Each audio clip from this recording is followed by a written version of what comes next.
Hello friends, इस video में हम लोग कवर करेंगे हिंदी 100 मार्क्स का। जो लोग लैंग्वेज पेपर रखे हैं हिंदी या फिर इंग्लिश, चाहे आर्ट्स में हो, साइंस में या फिर कॉमर्स में, चैप्टर वाइज ऑब्जेक्टिव क्वेश्चन करने जा रहे हैं हम लोग। इनसे पहले मैंने आप लोग को 5 चैप्टर का वीडियो दे दिया है बना के। लिंक नीचे डिस्क्रिप्शन दे डालूंगा, जो सभी छात्र देख ले। और यहाँ पे हम लोग छठा चैप्टर करने जा रहे हैं और उसके अलावा एक और चैप्टर करेंगे, सातवां। जो चैप्टर है एक लेख और एक पत्र, और दूसरा चैप्टर है ओ सदा नेरा। तो लास्ट तक इस वीडियो को देखते रहिए। अगर आप भी बिहार बोर्ड से दोस्तों एग्जाम देना चाहते हैं इंटरमीडिएट का, इसलिए चैनल को सब्सक्राइब कर लीजिएगा, ताकि इसी तरह का आप लोगों को रोज देखने को मिलेगा वीडियो। चलिए पहला क्वेश्चन देखते हैं, एक लेख और एक पत्र। इसका लिंक नीचे डिस्क्रिप्शन दिया गया है दोस्तों, वेबसाइट का, जहां से आप लोग इसको तैयारी कर सकते हैं ऑनलाइन अपने मोबाइल में, बिल्कुल फ्रेश ऑनलाइन पैटर्न पे। ठीक है, लिंक नीचे डिस्क्रिप्शन दिया गया, या फिर गूगल पे सर्च कीजिए starkstudypoint.com। वहाँ से आप लोग सारे विषयों की ऑनलाइन तैयारी कर सकते हो।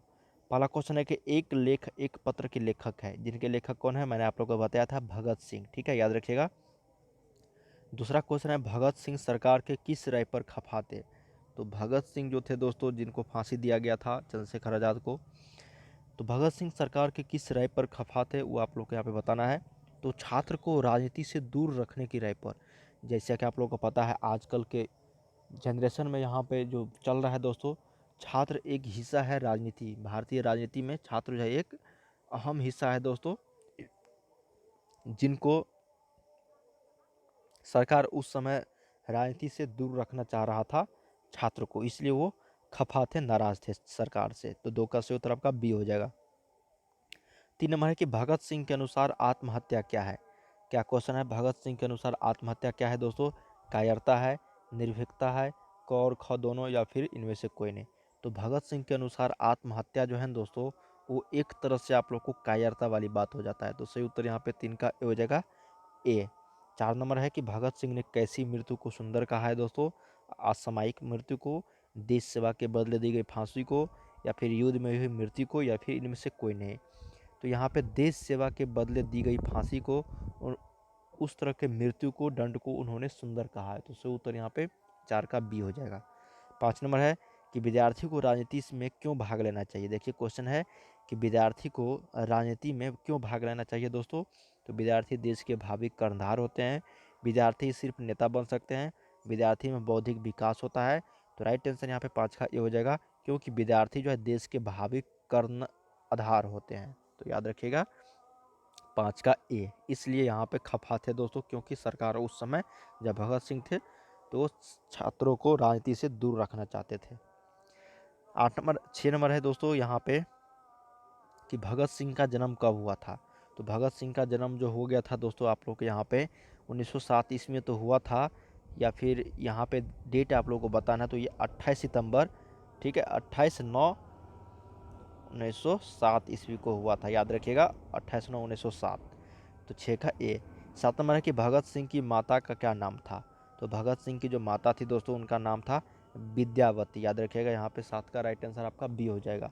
चलिए 8 नंबर देखते हैं दोस्तों कि नौजवान भारत सभा का गठन किसने किया। तो नौजवान भारत सभा का गठन जो किया था दोस्तों, ये किया था भगत सिंह जी ने। ठीक है, तो यहाँ पे राइट आंसर 8 का ये हो जाएगा। भगत सिंह जो, जिनको फांसी दिया गया था दोस्तों, देश के यहाँ पे फांसी दिया गया था दोस्तों तीनों को, चंद्रशेखर आज़ाद, राम प्रसाद बिस्मिल और भगत सिंह को। तो याद रखिएगा 8 का ए, नौजवान भारत सभा का गठन। भगत सिंह को किस कांड की संलिप्तता में फांसी दी गई। देखिए किस कारण दिया गया था दोस्तों फांसी, वो भी आप लोग को यहाँ पे पूछा जा चुका है क्वेश्चन। लाहौर षड्यंत्र केस के देर। ठीक है, जब भारत और पाकिस्तान एक ही था, तो लाहौर षड्यंत्र केस के लिए उसको फांसी दिया गया था। 10 नंबर है कि किसने कहा क्रांति की तलवार विचारों की शान पर चढ़कर धारदार बनाती है। ये किसने कहा होगा दोस्तों, ये भगत सिंह ने ही कहा है। ठीक है, तो याद रखिएगा यहाँ पे 10 का राइट आंसर आपका सी हो जाएगा। यहाँ पे एक लेख और एक पत्र जो चैप्टर है, उनके लेखक है दोस्तों भगत सिंह। उनके द्वारा यहाँ पे जितने भी क्वेश्चन उस चैप्टर से बने हैं या फिर पूछे गए हैं अब तक, वो मैंने आप लोग यहाँ पे कवर करवा दिए हैं। ठीक है, आगे जो चैप्टर है ओ सदा नेरा, हम लोग इसी वीडियो में कवर करने जा रहे हैं दोस्तों। आप लोग वीडियो को लाइक जरूर कीजिएगा अगर पसंद आ रहा है तो। इसी तरह का और भी वीडियो देखने को मिलेगा दोस्तों, हर चैप्टर का सब्जेक्टिव ऑब्जेक्टिव बिल्कुल लेटेस्ट पैटर्न पे, और साथ में मॉडल सेट प्रैक्टिस भी, जब तक आप लोग का एग्जाम ना हो जाए। इसलिए चैनल पर भरोसा कीजिए, आगे के वीडियोज में आप लोग को हर तरह का यहाँ पे क्वेश्चन, ठीक है, और तैयारी कराया जाएगा। लिंक नीचे डिस्क्रिप्शन दिया गया है वेबसाइट का, वो हमारा ही वेबसाइट है दोस्तों। उस वेबसाइट पे आप लोग जाके पढ़ सकते हो ऑनलाइन, बिल्कुल फ्री में, एक भी पैसा आप लोग को देने की ज़रूरत नहीं है। ठीक है, चलिए ओ सदानेरा जो लेखक है जगदीश चंद्र माथुर, उन चैप्टर से जितने क्वेश्चन बनते हैं उसको हम लोग कवर करने जा रहे हैं। पहला क्वेश्चन है कि ओ सदानेरा के लेखक है, बताया था जगदीश चंद्र माथुर, एक का बी। 2 नंबर है कि जगदीश चंद्र माथुर मूलतः क्या है। तो जगदीश चंद्र माथुर जो है दोस्तों मूलतः वो क्या है दोस्तों, एक तरह से आप लोग यहाँ पे बताना है। तो 2 का सही उत्तर हो जाएगा सी, नाटककार। याद रखिएगा 2 का सी हो जाएगा नाटक। तो दोस्तों यहाँ पे जगदीश चंद्र माथुर जो है वो एक नाटककार है, तो याद रखिएगा यहाँ पे दोस्तों सही उत्तर 2 का सी हो जाएगा आपका, नाटककार। ठीक है, तीसरा है कि ओ सदानेरा किस नदी को निमित्त बनाकर लिखा गया है दोस्तों। तो ओ सदानेरा जो चैप्टर है उसमें किस नदी को निमित्त बनाकर जो है उसको लिखा गया है। तो सही उत्तर यहाँ पे गंडक नदी को लेकर बनाया गया है। तो याद रखिएगा 3 का राइट आंसर आपका डी हो जाएगा। ठीक है, चलिए 4 नंबर देखते हैं कि ओ सदानेरा निबंध बिहार के किस क्षेत्र की संस्कृति पर लिखी गई है दोस्तों। तो ओ सदानेरा जो चैप्टर है वो किस संस्कृति पर लिखा गया है, तो वो लिखा गया है दोस्तों चंपारण। ठीक है, तो याद रखिएगा यहाँ पे सही उत्तर 4 का ए हो जाएगा। 5 नंबर है दोस्तों कि पुंडलिक जी कौन थे। तो पुंडलिक जी जो थे ओ सदानेरा चैप्टर में उसका उल्लेख जो किया गया है वो क्या था दोस्तों, शिक्षक था या फिर गांव का मुखिया था, फिर राजनीतिक नेता था। तो ये कौन था दोस्तों, शिक्षक था। पुंडलिक जी जो थे वो एक शिक्षक था ओ सदानेरा चैप्टर में, याद रखिएगा 5 का। 6 नंबर है कि चंपारण क्षेत्र में बाढ़ का मुख्य कारण क्या है। सभी जगह जब बाढ़ आता है दोस्तों तो उसका एक ही मुख्य कारण होता है, वो होता है जंगलों का कटना। जब जंगल कटने लगता है दोस्तों तो मिट्टी का वहाँ पे बहाव जो है, कटाव जो है वो बढ़ने लगता है, इसलिए यहाँ पे बाढ़ आ जाता है। याद रखिएगा 6 का सही उत्तर आपका बी हो जाएगा। 7 नंबर है कि इनमें से कौन सी रचना जगदीश चंद्र माथुर की है। ओ सदानेरा चैप्टर, याद रखिएगा ओ सदानेरा चैप्टर जो है वो किसके द्वारा लिखा गया है, जगदीश चंद्र माथुर के द्वारा। वो क्या है, तो एक नाटककार है। 8 नंबर है कि भोर का तारा, भोर का तारा किसको बोलते हैं दोस्तों, शुक्र को। ठीक है, वो किसकी रचना है। तो भोर का तारा जो रचना है दोस्तों यह है जगदीश चंद्र माथुर के द्वारा लिखा गया है। तो याद रखिएगा 8 का सी राइट आंसर। 9 नंबर है कि जगदीश चंद्र माथुर का जन्म कहाँ और कब हुआ था।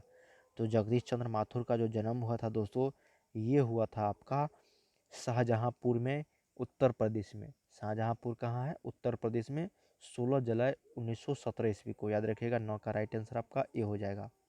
ठीक है, 10 नंबर है दोस्तों कि ओ सदानेरा निबंध जगदीश चंद्र माथुर की कौन सी रचना से संबंधित है। तो ओ सदानेरा जो निबंध जो है दोस्तों यहाँ पे जगदीश चंद्र माथुर की कौन सी रचना से संबंधित है दोस्तों, तो यह है बोलते क्षण से। याद रखिएगा 10 का ए। 11 है कि गांधी जी ने चंपारण में कितने आश्रम विद्यालय की स्थापना की थी। चंपारण सत्याग्रह आप लोग को पता ही होगा दोस्तों, महात्मा गांधी जी के नेतृत्व में हुआ था 1917 ईस्वी में। ठीक है, और इनका जन्म भी जो हुआ था 1917 ईस्वी में ही हुआ था। ठीक है, जगदीश चंद्र माथुर का। तो राइट आंसर आपका हो जाएगा यहाँ पे 3 आश्रम विद्यालय की स्थापना हुई है। ठीक है, गांधी जी के द्वारा। तो याद रखिएगा यहाँ पे 11 का बी। यहाँ पे हम लोग दोस्तों क्वेश्चन किए हैं आप लोगों को ओ सदानेरा चैप्टर, और यहाँ पे कौन सा चैप्टर दोस्तों, एक लेख और एक पत्र चैप्टर से। ठीक है, उम्मीद करते हैं इस वीडियो के माध्यम से आप लोग को हर एक सब्जेक्ट यहाँ पे जितने भी इस चैप्टर से बनते हैं क्वेश्चन वो मैंने आप लोग को करा दिया। एक भी क्वेश्चन आप लोग को नहीं छूटेगा दोस्तों। ज़्यादातर क्या पूछता है हिंदी में, लेखक का नाम, ठीक है, और ये किसके द्वारा लिखा गया है या फिर उसका मृत्यु, जन्म, ये सब पूछा जाता है दोस्तों। जो मैं आप लोग को हर चैप्टर में आप लोग को बता देता हूँ, उसका जन्म कब हुआ था, उसके लेखक कौन है। ठीक है, और उनके 2-4 किताब मुख्य कृति का नाम आप लोग को बता देता हूँ ताकि छूटे नहीं आप लोग के एग्ज़ाम में। और भी इस तरह का आप लोग को अच्छी तरह का वीडियो चाहिए तो ज़रूर कमेंट कीजिएगा। ठीक है, हर सब्जेक्ट का यहाँ पे चैप्टर वाइज ऑब्जेक्टिव सब्जेक्टिव देखने को मिल सकता है आप लोग को। चैनल को सब्सक्राइब करके रखिएगा ताकि आप लोग को हर एक चीज़ों की जानकारी आप लोग को समय टू समय मिलता रहे। अगर आप भी इंटरमीडिएट के क्लास 12 के छात्र हैं दोस्तों बिहार बोर्ड से साइंस स्ट्रीम का, तो बिल्कुल इस चैनल को सब्सक्राइब करके रखिएगा। लिंक नीचे डिस्क्रिप्शन दिया गया है मोबाइल ऐप और वेबसाइट का, जहाँ से आप लोग बिल्कुल फ्री में ऑनलाइन प्रैक्टिस सेट कर सकते हो। मिलते हैं नेक्स्ट वीडियो में, देखते रहिए।